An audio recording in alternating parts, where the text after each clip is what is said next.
Merci. Alors, ça sera un mot d'ordre pour ces vacances. Cherchez d'abord le royaume de Dieu. Et puis cela nous introduit de plein pied dans notre sujet, puisque nous sommes en train d'étudier ensemble l'évangile de Matthieu, l'évangile du royaume, et notamment les paraboles du royaume au chapitre 13 de cet évangile. Et nous lirons à partir du verset 44 jusqu'au verset 52. Le royaume des cieux est encore semblable à un trésor caché dans un champ. L'homme qui l'a trouvé le cache, et dans sa joie, il va vendre tout ce qu'il a et achète ce champ. Le royaume des cieux est encore semblable à un marchand qui cherche de belles perles. Il a trouvé une perle de grand prix, et il est allé vendre tout ce qu'il avait et l'a acheté. Le royaume des cieux est encore semblable à un filet jeté dans la mer et ramassant des poissons de toute espèce. Quand il est rempli, les pêcheurs le tirent, et après s'être assis sur le rivage, ils mettent dans des vases ce qui est bon, et ils jettent ce qui est mauvais. Il en sera de même à la fin du monde. Les anges viendront séparer les méchants d'avec les justes, et ils les jetteront dans la fournaise ardente, où il y aura des pleurs et des grincements de dents. Avez-vous compris toutes ces choses? Oui, répondirent-ils. Et il leur dit, c'est pourquoi tout scribe instruit de ce qui regarde le royaume des cieux est semblable à un maître de maison qui tire de son trésor des choses nouvelles et des choses anciennes. Nous arrivons maintenant donc aux 3 dernières paraboles de cette série. Et nous prendrons tout d'abord les 2 premières et nous penserons à l'interprétation traditionnelle. Comme je l'ai dit dimanche dernier, il y a une interprétation traditionnelle et parfois quand on fouille un peu, on s'aperçoit qu'il y a encore une autre interprétation, qu'il y a une autre signification. C'est ce que nous avons vu dimanche dernier, avec le grain de sénévé qui est devenu un arbre, avec le levain dans la pâte. Il y a une autre signification que l'interprétation traditionnelle. Alors, quelle est l'interprétation traditionnelle? On pourrait dire qu'elle est de souligner la valeur de l'Évangile, ou du salut, ou du Seigneur Jésus-Christ. On nous dit, voici ce qu'un homme est prêt à donner pour être sauvé, ou bien ce qu'un homme est prêt à donner pour l'Évangile, ou pour le Seigneur Jésus-Christ. Il est vrai que le salut, l'Évangile, et encore bien plus, le Seigneur Jésus, est le plus grand bien qu'un homme puisse rechercher ou posséder. C'est vrai. Le Seigneur Jésus lui-même n'a-t-il pas dit, dans Matthieu 16, 26, « Que servirait-il à un homme de gagner tout le monde s'il perdait son âme? Ou que donnerait un homme en échange de son âme ?» C'est bien vrai que pour nous qui sommes réunis ici ce matin, nous serions, je le suppose, prêts à tout donner. Tout ce qui nous est de plus cher, que ce soit matériel ou dans le domaine de l'affection, nous serions prêts à tout donner, mais nous ne serions pas prêts à abandonner Christ. Pour nous, Christ est le suprême bien. Pour nous, Christ est à la première place dans l'échelle des valeurs, dans nos affections. Aucun trésor, aucun bien, serait-ce un empire, ne peut être placé dans notre cœur à côté du Seigneur Jésus-Christ. C'est vrai. Cela devrait être vrai pour chaque enfant de Dieu. Lorsque ce n'est pas vrai, la Bible dit, il a le cœur partagé.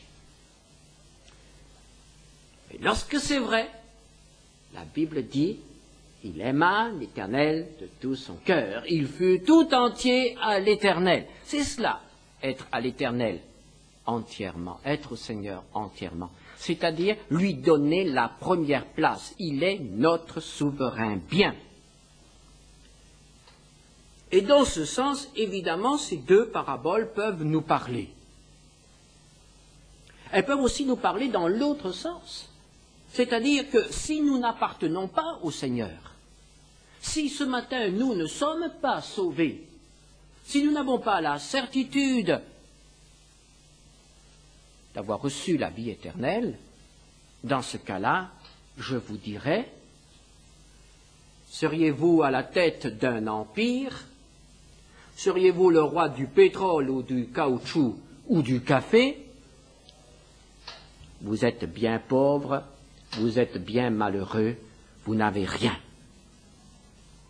Que donnerait un homme en échange de son âme? Rien.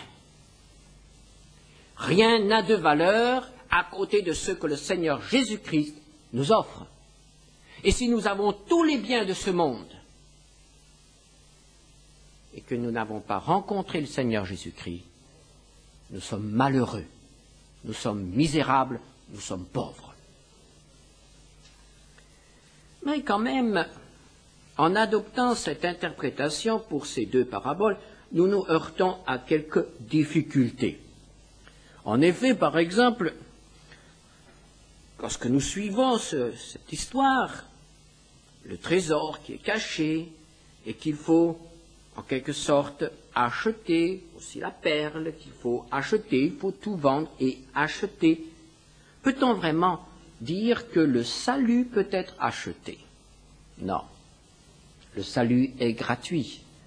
Le salut est un don de Dieu à celui qui accepte son Fils comme son Sauveur et Seigneur. Et avec quoi pourrions-nous acheter le salut? L'argent qui accourt sur terre n'a aucune valeur aux yeux de Dieu. Et même, nous l'avons vu tout à l'heure, le monde entier ne pourrait être donné en échange de notre âme. Donc tous nos efforts, tous nos sacrifices, tout ce que nous pourrions donner pour acheter le salut, pour mériter le salut, tout cela serait absolument vain, inutile. Il n'a aucun prix. Le salut ne peut pas être acheté. Le salut est offert gratuitement. C'est un cadeau. Alors essayons de trouver une autre interprétation. Essayons de voir s'il n'y a pas moyen de comprendre cela autrement. Et nous avons vu qu'il faut, pour comprendre une parabole, nous pencher un peu sur ce qui précède et ce qui vient après, c'est-à-dire sur le contexte, ce qui entoure la parabole. Et depuis que nous avons commencé à lire ces paraboles, ce chapitre 13, il y a une idée qui s'impose à nous, c'est l'idée du tri. Ou, si vous préférez, un mot que les étudiants n'aiment pas, l'idée de la sélection. Et cette sélection s'impose à nous avec force depuis le début du chapitre 13, et même déjà avant. Mais depuis le début du chapitre 13, nous voyons qu'il y a une sélection. Pour le royaume, il y a une sélection. N'entre pas n'importe qui dans ce royaume. Souvenons-nous de ce que Jésus disait. La porte est large qui mène à la perdition, la porte est étroite qui mène au royaume. Il y a une sélection. Il y a beaucoup d'appelés et peu d'élus.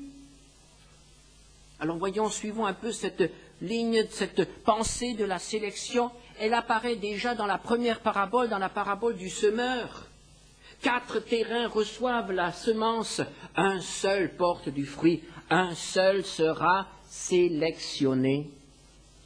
Il y a la sélection selon la manière dont on reçoit la parole de Dieu.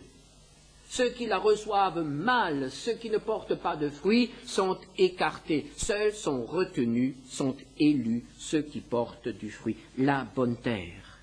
Puis, dans la parabole du grain et de l'ivraie, il y a une autre sélection. Il y a la sélection selon la nature, selon ce que l'on est. D'un côté, les fils du royaume, de l'autre côté, les fils du malin. La sélection selon ce que l'on est, selon ce qu'on est devenu. Si on a accepté Christ, on est devenu enfant du royaume. Si on a rejeté Christ, on reste enfant du malin. À nouveau, la sélection. Puis, il y a la sélection qui s'opère par les fausses pistes. Les fausses pistes sur lesquelles on s'engage, parce qu'on se laisse tromper par l'apparence. Et nous avons vu cela dimanche dernier avec la parabole du grain de sénévé.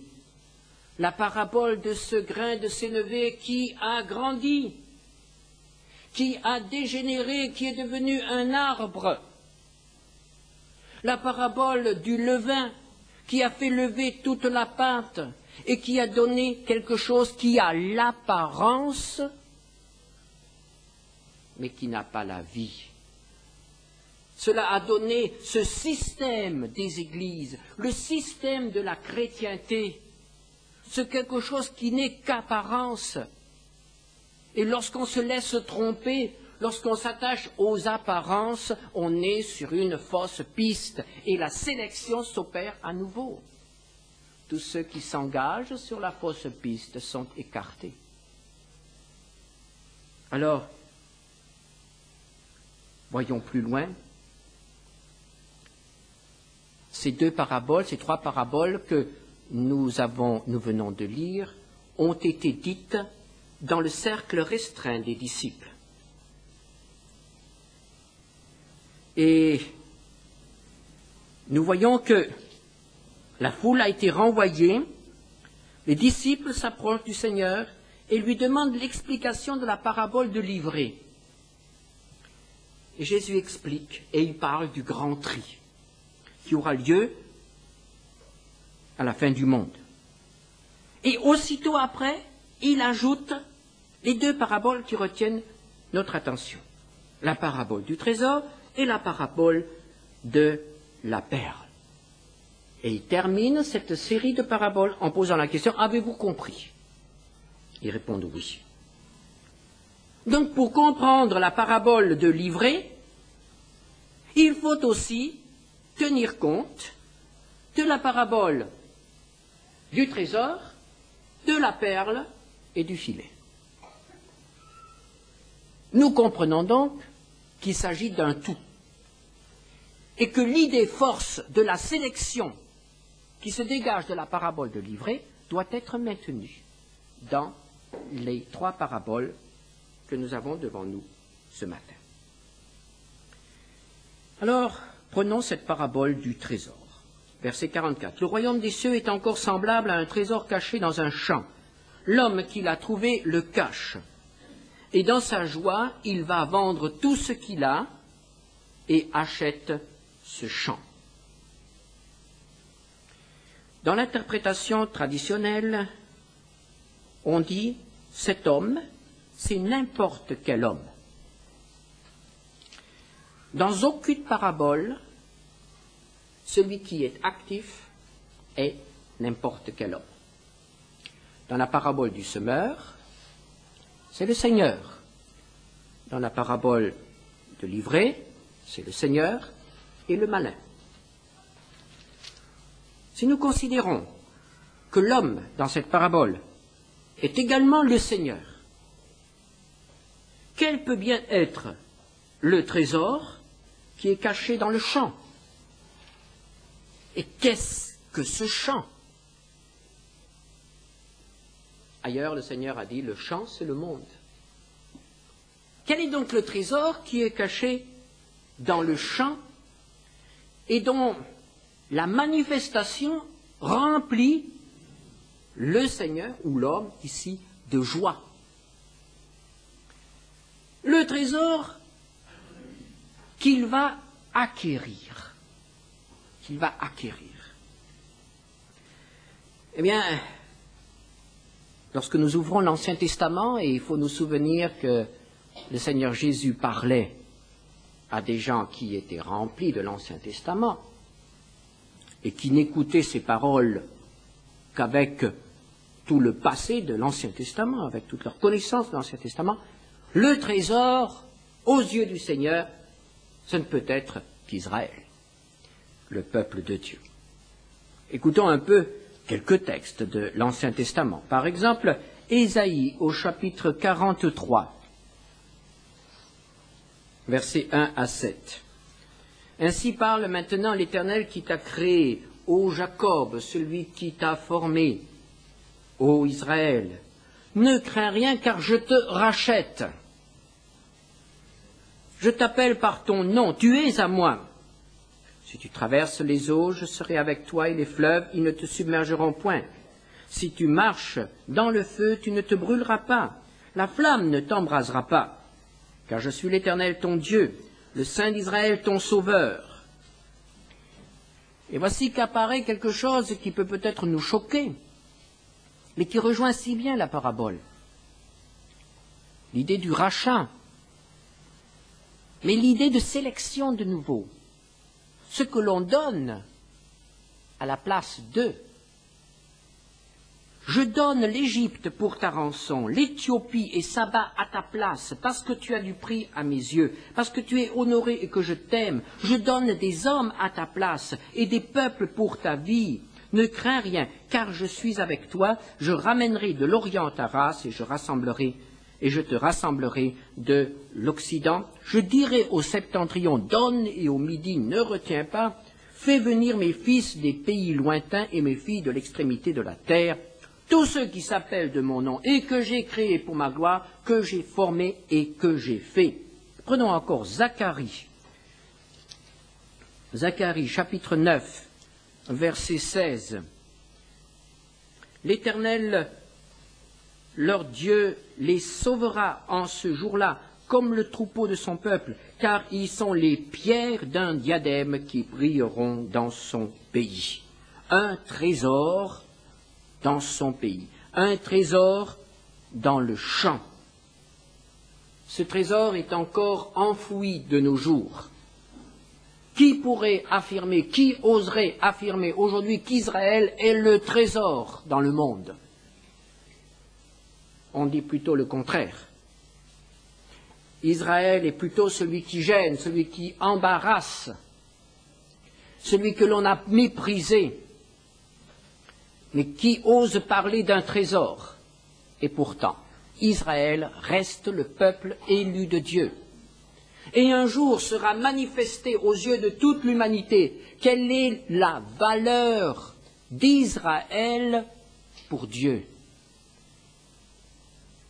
Le trésor. Un jour, on reconnaîtra la véritable valeur d'Israël. Mais ce sera, comme dit Jésus, à la fin. Aujourd'hui, il est encore caché.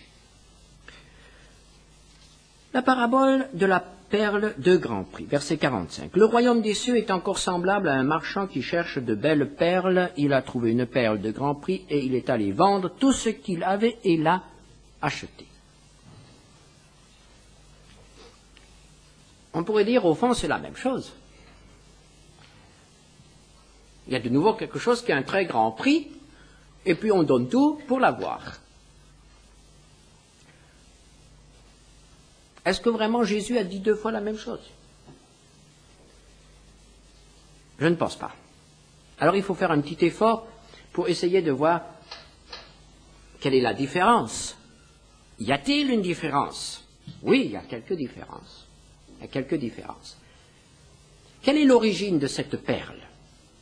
Tout le monde sait que la perle est produite par les souffrances d'un être vivant, c'est-à-dire d'une huître au fond de la mer qui se défend contre un corps étranger. Et il faut des années et des années pour produire une perle. Et cela se passe dans la souffrance et dans le secret, dans le vraiment caché, au fond de la mer. Tout à l'heure, nous avons bien trouvé le trésor dans le champ, le trésor dans la terre. La terre, c'est toujours le pays, Israël. Et maintenant, la mer. Qu'est-ce que la mer? Quand nous lisons la Bible, nous apercevons que la mer représente souvent l'humanité ou les nations. Est-ce qu'il y a un trésor qui va venir des nations? Est-ce qu'il y a parmi les nations quelque chose qui peut avoir un très grand prix et qui est le produit de la souffrance?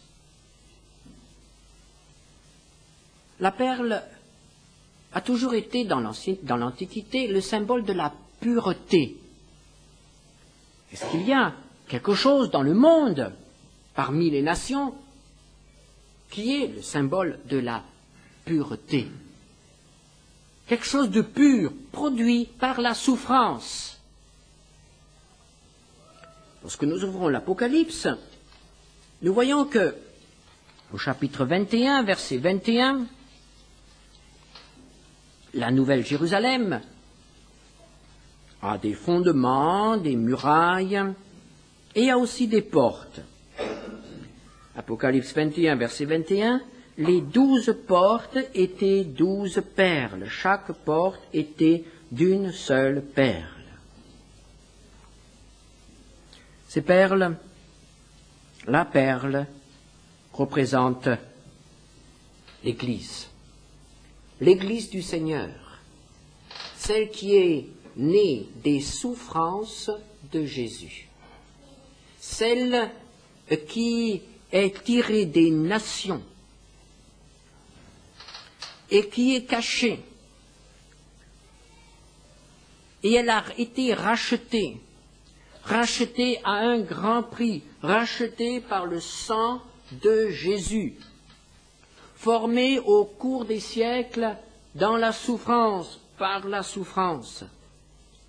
La véritable Église, si bien cachée aux yeux des hommes qu'aucune assemblée, aucune communauté ne peut dire « je suis l'Église ». Et cette Église, cette épouse, est un joyau précieux aux yeux du Fils. Et un jour, cette coquille qui cache la perle sera obligée de s'ouvrir, sera même brisée. Et je dirais qu'alors apparaîtra la perle. Cette coquille, aujourd'hui, attire les regards. C'est la chrétienté. Un jour, la coquille sera brisée. Il ne restera des églises que l'extérieur, que l'apparence, que ce qui n'y a pas de valeur aux yeux de Dieu. Et la perle de grand prix sera enlevée. En un instant, nous dit le Seigneur, et elle sera présentée au Père comme l'épouse sainte, irrépréhensible. Éphésiens 5, verset 27, afin de faire paraître devant lui cette Église glorieuse, sans tache, ni ride, ni rien de semblable, mais sainte et irrépréhensible. Cette parabole nous parle donc de nouveau d'un tri. Le trésor caché, pour être sélectionné, il faut appartenir au peuple terrestre de Dieu, Israël. Et encore, il faut être animé de l'esprit d'Abraham, fondateur, père de ce peuple. Tous les Juifs ne sont pas enfants d'Abraham, dit Jésus. Et puis l'autre sélection, c'est quand on n'est pas juif, eh bien, il y a une possibilité aussi, heureusement pour nous, c'est d'appartenir à l'Église, non pas à une communauté, à une Église particulière, même si c'est la plus grande. Il faut appartenir à l'Église du Seigneur Jésus-Christ, c'est-à-dire avoir fait l'expérience personnelle du salut, en l'acceptant comme notre Sauveur et Seigneur. La sélection de nouveau. Et nous arrivons maintenant à la dernière parabole, la parabole du filet et des poissons. Le royaume des cieux est encore semblable à un filet jeté dans la mer et ramassant des poissons de toute espèce. Quand il est rempli, les pêcheurs le tirent et après s'être assis sur le rivage, ils mettent dans des vases ce qui est bon et ils jettent ce qui est mauvais. Il en sera de même à la fin du monde. Les anges viendront séparer les méchants d'avec les justes, et ils les jetteront dans la fournaise ardente, où il y aura des pleurs et des grincements de dents. Là, il s'agit du tri final. Et il faut bien se rendre à l'évidence, les poissons représentent des hommes. Tous les hommes sont des poissons dans cette parabole. Il s'agit de tous les hommes, les bons et les mauvais. C'est le tri personnel, la différence qui apparaîtra entre les méchants et les justes. Ceux qui sont appelés justes connaîtront la gloire du royaume. Ceux qui sont appelés méchants connaîtront les souffrances de la perdition éternelle. Et cela apparaîtra en un instant, lorsque le filet sera retiré. On parle encore aujourd'hui d'un coup de filet, quand la police réussit quelque chose, quand la police réussit à attraper quelqu'un. C'est un coup de filet.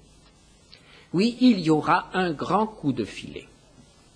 Le coup de filet final, auquel nul n'échappera. Dans les filets que l'on jette à la mer, il y a toujours pas mal de petits poissons qui échappent. Mais le filet dont il est question ici ne laissera échapper aucun petit poisson. Ne nous faisons pas d'illusions, ne nous disons pas « moi je suis un tout petit poisson, je m'en suis toujours sorti, je suis très adroit, je me sors de toutes les situations, je me sortirai aussi du dernier coup de filet. » Non, ce filet-là a les mailles, je dirais qu'elles s'adapteront à notre taille. C'est tout. Donc, il n'y a pas moyen d'en sortir. Le dernier coup de filet, quand il sera retiré, ce sera trop tard. Et ce qui est caractéristique pour les coups de filet, c'est que on ne nous prévient pas. Le filet est en place longtemps avant que l'on commence à le voir bouger. Tous ceux qui lisent la Bible pourront me dire ce matin que le filet est en place. Et peut-être que vous serez même d'accord avec moi d'aller un peu plus loin en disant que le filet commence à bouger. Écoutez les informations. Lisez certains rapports. Il y a les gros poissons qui commencent à paniquer. C'est toujours les gros qui s'aperçoivent en premier qu'il y a un filet. Les petits ne le voient pas tout de suite. Et quand vous voyez les gros poissons commencer à paniquer, c'est que le filet bouge. C'est qu'ils s'aperçoivent de quelque chose. Et on commence à s'apercevoir de quelque chose, on commence à s'apercevoir qu'il y a un élément qui détraque tous les pronostics et tous les plans. Il y a quelque chose qui est irréversible. Et qui que ce soit se rend compte que le filet se met à bouger. Et quand il bouge, quand il est retiré, c'est trop tard. Le Seigneur Jésus a posé la question « Avez-vous compris ?» Ils ont répondu oui. Je pense qu'ils ont compris, peut-être pas comme nous ce matin, mais je pense qu'ils ont compris qu'il y a un tri et qu'il faut être du bon côté. Et si nous partons avec cela ce matin, si nous n'avons compris que cela, qu'il y a une sélection pour le royaume et qu'il y a des conditions à remplir, c'est l'essentiel. Le reste, ça viendra déjà. Il y a une sélection. Il y a un tri. Et il y a un trop tard. Cherchez d'abord le royaume de Dieu. C'est la clé. Est-ce que c'est notre préoccupation? Est-ce que nous sommes certains d'être sauvés? Est-ce que nous sommes certains d'être prêts pour le royaume? Nous avons peut-être actuellement beaucoup d'autres préoccupations, et je dirais elles ne sont rien à côté de l'essentiel.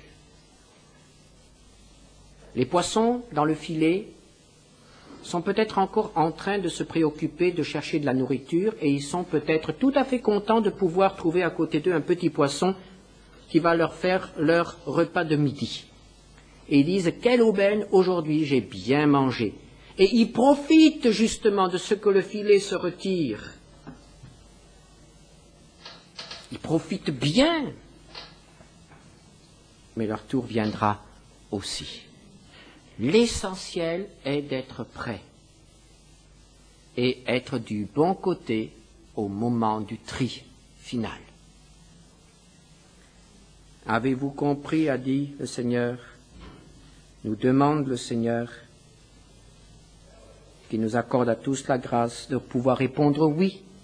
Et si cela n'était pas pour l'un ou l'autre d'entre nous, nous sommes prêts à vous aider à répondre oui. Prions ensemble.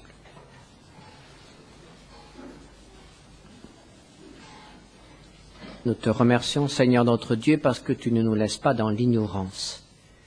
Et ces choses n'ont pas été écrites pour nous faire peur ou pour nous écraser. Ces choses ont été écrites pour nous avertir et pour nous sauver. Et nous te prions, Seigneur, pour ceux qui, s'il n'y a qu'une seule personne, s'il n'y a qu'un enfant ce matin dans cette salle qui n'est pas tout à fait certain d'être sauvé, nous te prions, Seigneur, de te manifester, de répondre à sa recherche et de faire en lui ce miracle du salut. Merci parce que tu as donné le prix. Et c'est à nous maintenant d'accepter ton cadeau. Veuille nous garder aussi tous, Seigneur, cette semaine, et nous te remettons aussi nos malades, nos personnes âgées, tous ceux qui sont éprouvés, tous ceux qui ont besoin de toi, Seigneur. Au nom de Jésus. Amen.